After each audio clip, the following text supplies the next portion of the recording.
everybody, this is Michelle at michellesizemore.com with one L in my first name on my website link. I'm a creative memories advisor and today you'll learn how to make this really super easy page using the National Scrapbook Day 2025 collection. Now I'm going to set this aside and show you what all I used for this project. Everything's in a Power Simple sleeve that opens at the top and the side, which is just a quick and easy storage place, a holding place for my project stuff.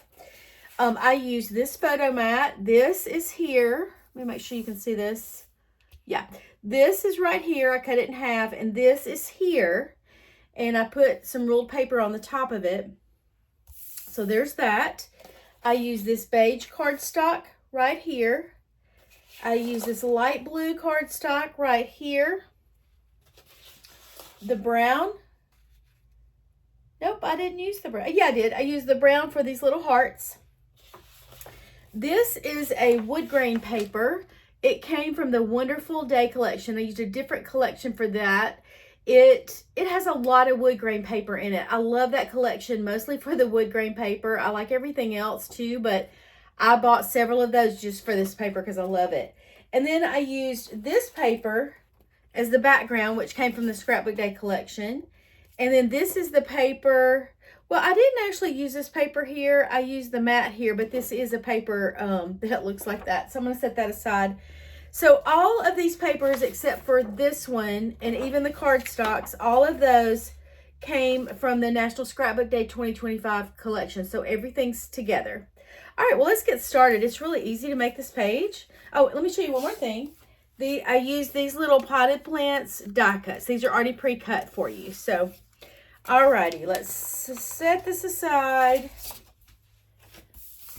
and get started. This is my background paper. Okay, try to get these where you can see both of them. Background paper.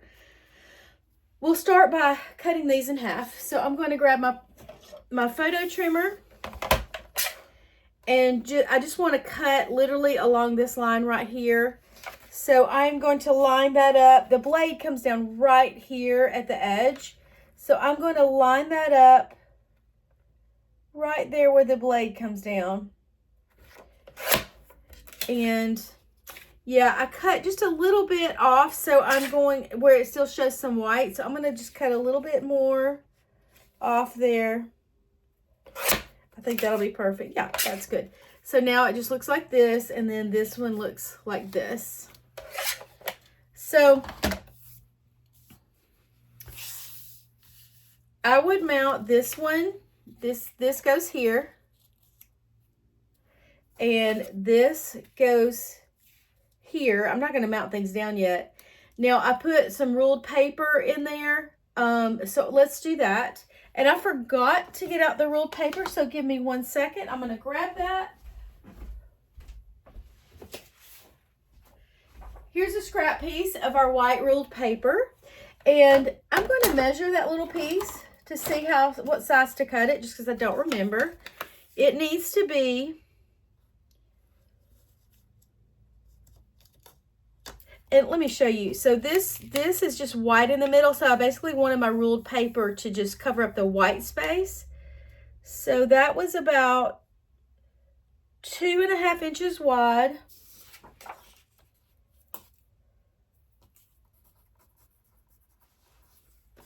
By about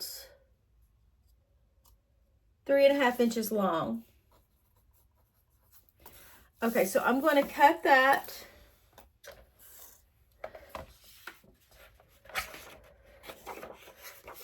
So I want to make it 3.5 inches long. I think I'm going to use my 12-inch trimmer. Yeah, I like that better for this. I'm going to open that, and I want to go, oh gosh, 3.5 inches long. So I'm going to line it up at the 3.5 inch mark right there. Make sure it's straight all the way across the top. Hold it down and cut. And then it was 2.5 inches wide. So I'm going to line that up at the 2.5 inch mark. And there I go. And then I use this because I don't write in a straight line ever. So that's why I did that. So I would mount this little piece of ruled paper on top here. I would just grab my repositionable tape runner, put a little dab at every corner and one in the middle, and put that right there.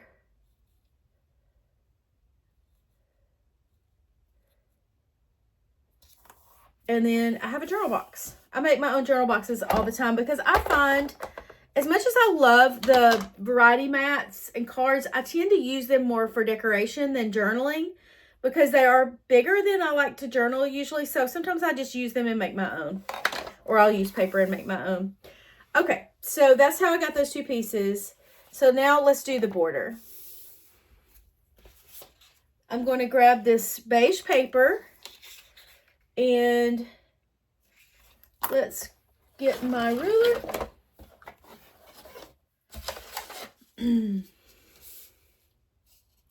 So I'm going to cut that beige paper at about 2 inches. So a little bit narrower than what it is. So I'm going to line it up at the 2-inch mark. Make sure it's straight all the way down, following that grid line, and cut. And I'm good with that. And then this wood grain piece right here is, I just used the wood grain paper to cut a little shelf, and I want the grain to go horizontal. So I'm going to make sure I cut it that way. And it needs to be about 1 inch. So here it is, and I'm going to cut it in this direction because I want it to go with the grain. So, and actually it was a little less than 1 inch, so I'm going to just go a little bit less than 1 inch and cut. And as you can see, the wood grain goes that way, so I like that. So I'm going to mount, I'm going to put some repositionable tape runner on the bottom here of my beige cardstock. And then I'm going to mount this on top. And I actually picked a darker wood than I used. Honestly, I prefer the lighter one. I just grabbed the wrong one, so we're just going to go with it. But I would use this one. It just has more definition, so you can see like the stain in the wood better, and I just like it. So the next thing I do, I mean, this is such an easy border. I'm going to just grab all my little die cut pieces. And I just grabbed a bunch of them. I'm not sure which ones all I used, but I'll just look at my sample here.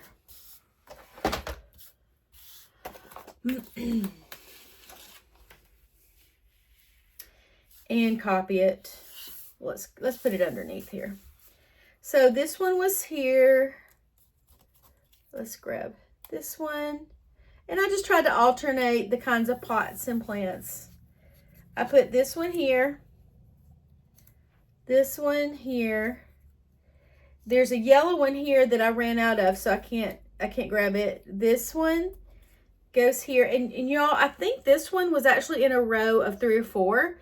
And I just cut it apart and made it a single one. And then I would just alternate my pots like this. And then mount them with repositionable tape runner. And I would probably come up just a little bit, kind of up toward the top of that beige paper. And they just look like they're sitting on a little wood shelf. And I would do that, just put those on with repositionable tape runner. Super duper easy.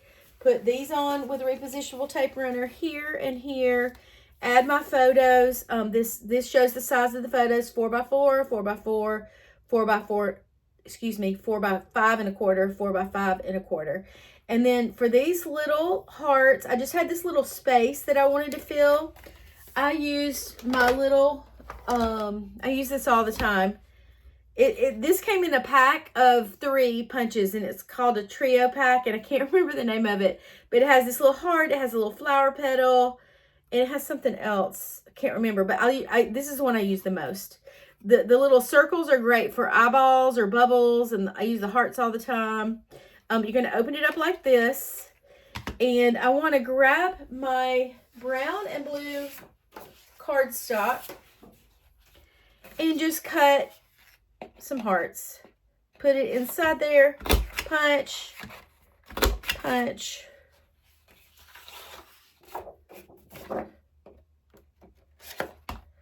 punch, punch, and then I get my little hearts. Now I'm going to show you what I would do with those. I'm going to grab this silicone mat and grab my lifter stick. I love the lifter stick. It's pretty new. So these little bitty things are kind of hard to pick up unless you like wet your finger, which is kind of gross. So this is so much better. This is a little bit, it's kind of squishy and gummy a little bit, but it just picks up little things. So I'm going to pick up 2 of these little hearts that are blue and 2 that are brown. And I accidentally got a little circle. Then I'm going to scoop this stuff away. I'm going to put it in a little tray because I might use it on another page. Wow, where did my blues go? I totally think, oh, there they are. Sorry, they blended with this. Okay, so that was the lifter stick. I wanted to show you that. And then I would put some repositionable tape runner on the back of them. And then I would just stick them where they go. So that is a quick and easy page, super quick and easy. And then I used a brown Creative Memories pen. Our pens are like this. They're round tip on one side and fine tip on the other side. I use the fine tip side. I like using brown because it ties in all the brown colors. And then you take one more look, and this is the finished page. It's really easy. And then when I'm done with that, I would take that and put it in my album with top loading pages. I added, this album has different pages in it. So these are regular white refill pages. These are the top loading pages. These are Spargo pages. And then you could also put multi-pocket pages in here. You can mix and match them. That's the way they're all made. I love that. So let's just put this inside here. I love these top loading pages. They're actually my favorites. But my favorite color of pages is Spargo. I love the Spargo. So you just put it in there like that. And then you can either scrapbook on the back of this paper, or you could add another paper and scrapbook on that and put these back to back. Or cardstock, either one. So, and then you could just position it so that they don't, you know, the other one doesn't show. I just put it in there real quick. But I love the top loading pages. I love working outside of my album and then adding them in. And then if I get things out of order, you can just take them out and rearrange them. But I do love my Spargo pages. They are my favorite look for pages. And if y'all don't know much about our albums, they're strap hinge. So this is like a patented thing to where our pages lay flat. So you don't have like big shiny rings in the middle or post-bound things to deal with. I just love our pages. And you can go to the Creative Memories website and see how to do your pages. But I'll probably do some videos on how to insert the pages. It's not hard, but there's a little trick to it. All right, thank you for watching my video, and I hope you guys have a really great day. Bye.